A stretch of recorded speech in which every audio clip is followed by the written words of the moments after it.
my view this morning. It's about 6:45 a.m. Isn't it beautiful? Hey, what's going on, everyone? This is Mike Colleen at MikeColleen.com, and today we're going to talk about how past trauma affects your adult life. And specifically, one of my clients and someone who's been on YouTube has requested something. She had said, I said, Happy Valentine's. This was about a week or two ago, 6 days ago. Says, will you talk about the effects of not healing the past and how it can attract unhealthy relationships? That is what my work is all about, okay? So let me close out of that. Let me get this song off here. It's a song I'm going to play during the video. All right, so here's the deal. I'm going to talk about one of the modalities that I'm certified and trained in called timeline therapy, okay? I'm a certified master practitioner of timeline therapy, okay? Timeline therapy does take you into your past lives. Now, it doesn't always have to, because sometimes it's something that happened in your childhood in this life. So let me give you a little brief understanding of that. It's a technique that allows you to float back to your past visually, we'll say, and energetically, and to heal it in a very safe space. That's a really cool thing. I'm not going to try to explain that part right now, but it's a wonderful tool. And when I first learned it, I didn't necessarily believe in it until I had a major effect in my life when it shifted something. I was like, holy shit, because it's so subtle, it's so gentle that you don't necessarily feel like anything happened. But you'll notice over the next couple of days, like, wow, I don't have that fear, I don't have that problem anymore, or that issue. Like, it's just gone. It may even take you months to look back. God, I've had it. Somebody might, hey, what's going on with you? And blah, blah, blah. Like, man, I haven't had that problem in 2 months. And they're like, why? It's like, well, I met this guy and I did this therapy session called timeline therapy. Okay. It's really cool when something is healed because it completely disappears. Okay. But only when it's healed completely. All right. So we're talking about, let me actually give a shout out to her channel, by the way. We met online. Her channel is called The Soulful Artist. She's a tarot card reader. Again, it's The Soulful Artist. You can find her on YouTube, okay? So it doesn't just affect relationships. And she specifically said how it can attract unhealthy relationships, okay? So I'm going to be really honest up front. This is going to be a long video because this isn't a quick fix. It's not a quick, like, boom, that's what it is. So I'm going to do my best to make it as efficient as possible, but it's going to be in depth. Okay. So, but I think you're going to enjoy it. So here's how things work. Okay. So in timeline therapy, one thing we learned is that in order to heal something, you have to go back to the very, very, very, very first time that it happened, whether it was in your childhood, in the womb, or in a past life, or it could be down your parents' past lives, okay? Because that can transfer through the DNA into you. It's called something memory, and scientists are very aware of it. It's the way that, like, pointer dogs or dogs that are trained to herd dogs. I'll give you a story about that. How they're born that way, because once it's locked in the DNA, it's called something memory. It's called cellular memory. Sorry. Once it gets locked into the DNA, it transfers from the parent to the child, or to the puppy, or to whatever it is. Okay. So we're all actually very aware of this, but we still think, oh, that's not real. It's real with pointer dogs. It's real. It's instinctual. It's in not only our DNA, but it's in lizards' DNA. It's like how some animals, when they're born, like turtles, their parents aren't there. How do they know how to survive? It's instinctual. It's locked into their DNA. Okay. All right. I'll get more into depth down the road. Again, I said this is going to be a long video, so hold on. All right. So let's see. So if you have an energy, okay, no, let's go back to this. So think of it like this. So there's a doctor called Fritz Perls, and this is the way they explain it to us. The way it was explained is, think of it as a pearl necklace, okay? You pearl necklace around your neck, right? Well, you can open up and you can still hold it, and the pearls are going to still be on there because everything is connected at the bottom, right? Well, what happens if you cut it at the very bottom? All these pearls are going to go sliding off. So think of each of those pearls as a memory or an emotion, a negative emotion. So when you go all the way back in your past, the very, very first time you got that emotion, if you'll notice, it'll happen again, and then again, and then again. And as you get older, now here's the funny thing. When you get into your mid to late 20s, you start noticing emotions all of a sudden, like, whoa, where did this come from? Like, well, you actually had that emotion, let's say frustration, when you were 7 years old. But it wasn't as big. It's almost like these pearls get bigger and bigger and bigger, and the chain or the necklace of pearls gets heavier and heavier as you add a pearl on. And by the time you're in your mid 20s to early 30s, you're really starting to notice, like, whoa, I've got some issues. And that's why as you get older, your issues seem to become more pronounced. They stand out more. So this is the great thing about timeline therapy. If we can take you all the way back to the first time and get that one and heal it, then all of them will come off, okay? So there's more to understanding timeline therapy, but that kind of will give you an idea of where we're going with this, all right? So, all right, so I'm going to use my childhood as an example because it doesn't just affect relationships. It affects everything. Okay, so, all right, when I was a kid, I was about, so we moved to Wisconsin. I think I'd turned 7 years old. It probably was 7.5. It was summertime or spring maybe. Yeah, I think it was spring. And I remember we had a long Victorian house, and as you came through the house, the kitchen where you cooked and cleaned, we had a little table there too, but the next room was the dining area. But we had like a little breakfast table there, if you just didn't want to, if it wasn't a big family thing. I was sitting at that little table, and the cooking area was behind me over here, and the dishes were done over there behind me, and the garage was over here, okay? So it was kind of warm. It was about 10 o'clock in the morning approximately, maybe 11-ish, 11:30 maybe. And my older brother was in the garage working on a bike, and he was trying to take a bolt off. And the problem was he was doing it the wrong way. And he's, I'm so frustrated. And I remember I think he threw the wrench down, and he came storming, kind of marched through the kitchen. I'm frustrated. And my brother there and my mom was there, my other brother. And I looked up, and that brother had walked all the way through, he'd walked all the way out. And I was like, what's frustration? Because I couldn't feel it. I was like, what is, and he's like, you know what frustration is? I'm like, no, I didn't know what it was. And it's really weird because if someone has never experienced an emotion in their body, they may have heard the word, but they're like, what is that? Like, no, I'm not going to go that way. That'll take me off a long direction. Totally different emotion. And so what happened was, about a month later, I was in the garage, and here what it was. It was the headset, and my brother was working on the headset of his bike too, and we were tightening it, and the wrench slipped off, and it hit me in the elbow underneath here, and hit my funny bone. Man, it freaking hurt, and I remember I stormed, I'm frustrated, because I couldn't get it. And the funny thing is, my older brother goes, oh, well, you were doing it the wrong way, because someone had showed him that he was doing it. It's like, you got to go the other way. It's like, oh. So here's what happened. I had never experienced frustration before, and I remember looking at everyone like, what are they so mad about? Like, I don't understand. Like, I couldn't understand. Like, why is everyone so mad? It didn't make any sense to me, right? Well, once I experienced frustration, guess what happened? It started happening again, and then again, and then again. And by the time I was in high school, I was like, whenever I got frustrated, I really get frustrated. And it was a really big freaking thing, man. So once I cleared that up with timeline therapy, it was gone, right? So what happens is you have this emotion or ball of energy. It's literally energy is what it is, and it's in your system. And then when something, use the word triggers it, brings it out, you begin to really feel it, all right? So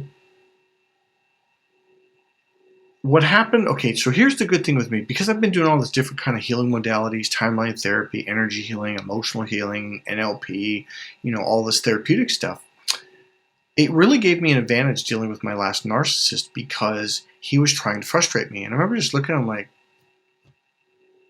he would try to argue, try to disagree, and I was just like, Had this very neutral demeanor, this very neutral feeling, because his goal, he was trying to poke and trigger frustration, but it's not there, right? So if an emotion isn't there, someone can't trigger it. Get it? That's why you need to heal these things. So it's a major advantage.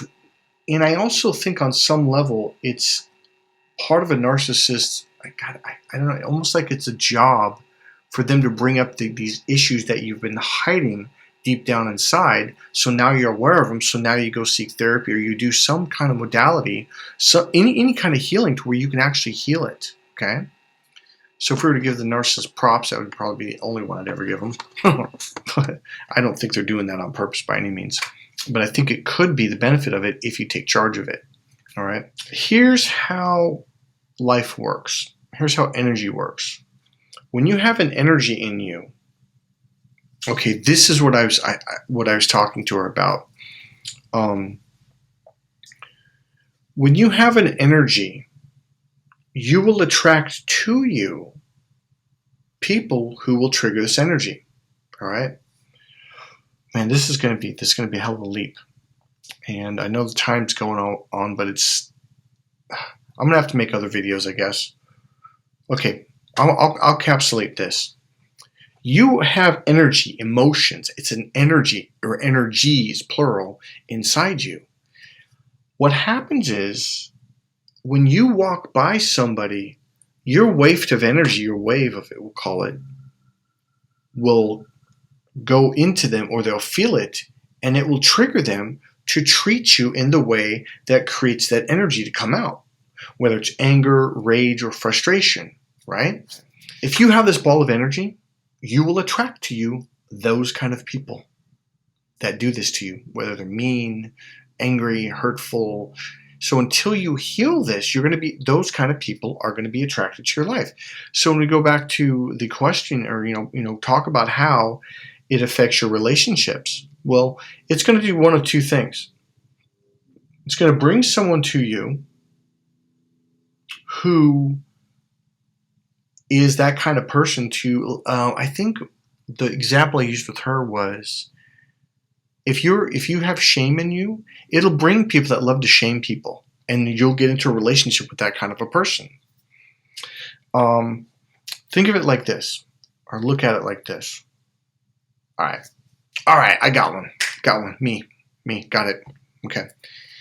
I used to believe with all my heart and soul that whenever a pretty girl smiled at me, I honestly believed that she was smiling at me like it was a sneer, like it was like, I'm going to hurt you so bad. And it was almost like they were laughing at me. And I was with my best friend and his mom at the mall one day, and this really, really cute girl, we were in high school, was kind of grinning at me, smiling. It was really obviously she liked me. But, okay, watch this. Hold on. All right, so think of this as a filter. So when you look through this, everything looks like aqua bluish green, I guess you could call it. This is a filter. And so what we do, we have a lot of different filters. Some of them come from, abuse, from bad things that happened, frightening things. They could come from our beliefs, the way we were raised, our rules. And we tend to view the world through our filters. So these beliefs, rules, beliefs, and values become filters. And when you have traumatic experience, it becomes a filter. So one of my filters used to be, and that's what these balls of energy do, these emotions, and how we are attracted to certain people, and certain people will be attracted to us, okay?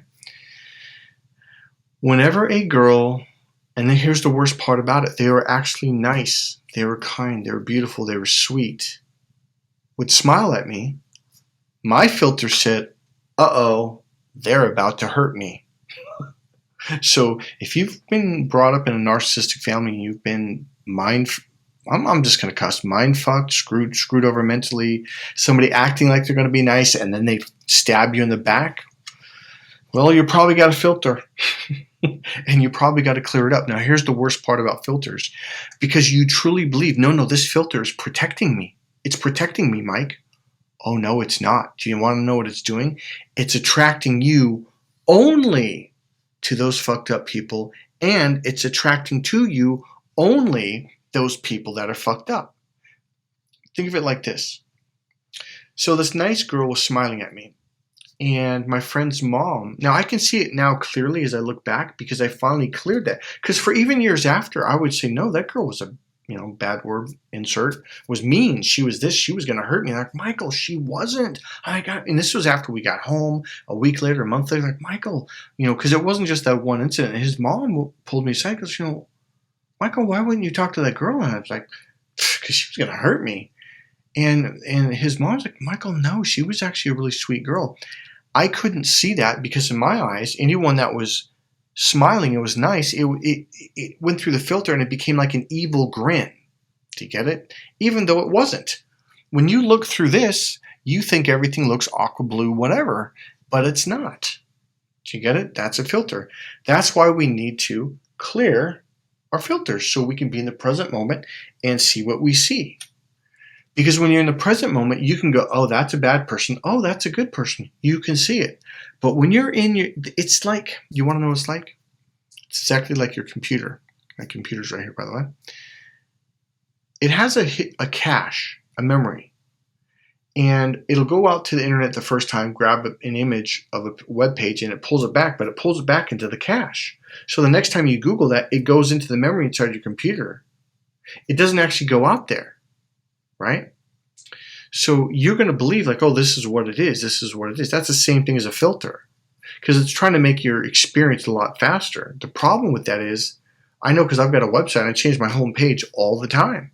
Well, if you haven't cleared your history cache, especially in the older computers, I think now they actually do both.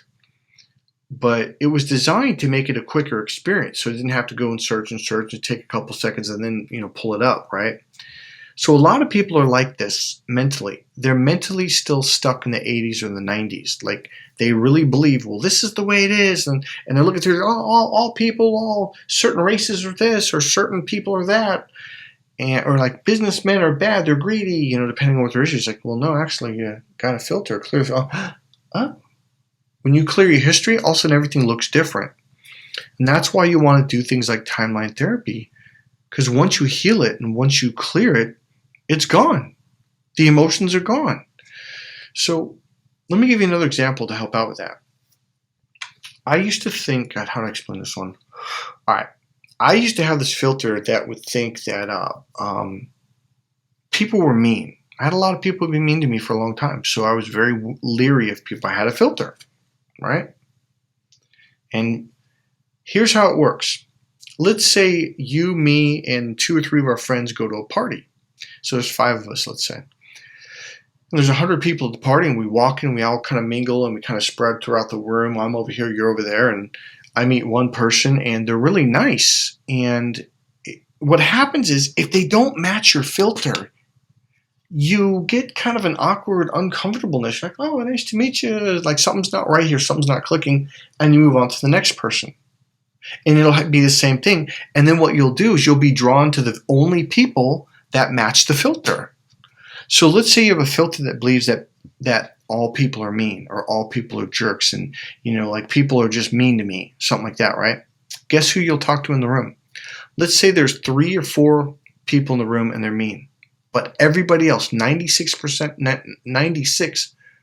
of the people, which in this case would be 96% of the people are actually really good, nice, kind, caring people. Well, guess who you're going to be attracted to? The mean people. Because that matches your reference. What happens is, I know, I got one. So when I walk out of that room, all my friends are like, God, that's wonderful people. Those are like the nicest people in the world. And you're like, what are you talking about? Those are the meanest people in the world. I was talking to this one guy for 30 minutes. He was a total jerk. And so I finally went and talked to this person. And then I found another person. He was a total jerk. And then I bounced around. And then I found that the only people I would find were the jerks. So now that I've cleared that, I don't have that problem. Now I was like, oh, that guy's a jerk. So I stay away. And then I go to the nice people now. That's why you want to be in the present moment. But you have to clear your history and your cache in order to live a healthy life like that.